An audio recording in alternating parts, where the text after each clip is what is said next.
জান্নাতে ঢোকার জন্যই, জান্নাতের অধিবাসী হওয়ার জন্য যেহেতু তোমার এত আকাঙ্ক্ষা, আমি বলে দিলাম আনতা মিন আহলিহা, তুমি আল্লাহর ওই জান্নাতের অধিবাসী হবা।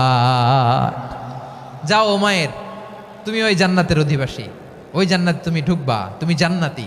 তার মানে সহজ কথায় তুমি জান্নাতি। সুবহানাল্লাহ বলেন। যখনই বিশ্বনবী বললেন জান্নাতি, সাইয়েদনা উমার রাদিয়াল্লাহু তাআলা আনহু খেজুর খাচ্ছিলেন আর মনে মনে ভাবে, বিশ্বনবী যখন ওয়ারেন্টি দিয়েছে, বিশ্বনবী যখন গ্যারান্টি দিয়েছে আমি জান্নাতে যাব, তাহলে হাতে তো এখনো 3টা খেজুর বাকি। এই 3টা খেজুর যদি খাই তাহলে জান্নাতে ঢুকতে দেরি হয়ে যাবে। সুবহানাল্লাহ পড়েন। হাতে কয়টা খেজুর? 3টা খেজুর। বিশ্বনবী বললেন উমাইর আনতা মিন আহলিহা, তুমি ওই জান্নাতের অধিবাসী, তুমি জান্নাতি। উমাইর চিন্তা করলেন আমি জান্নাতি, নবীর মুখ দিয়ে যখন বেরোইছে ওই জান্নাতে তো আমার ঢুকতেই হবে, কিন্তু হাতে 3টা খেজুর খেয়ে যদি জেহাদের ময়দানে যাই তাহলে জান্নাতে যেতে তো দেরি হয়ে যাবে।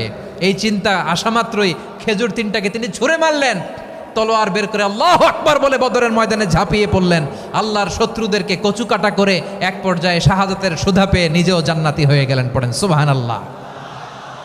আমরা দুনিয়ার বুকে আমরা হয়েছি দুনিয়ার পাগল, ক্ষমতার পাগল, সম্পদের পাগল, খ্যাতির পাগল। বিশ্বনবী তার সাহাবাদেরকে বানিয়েছিলেন জান্নাতের পাগল। পড়েন সুবহানাল্লাহ।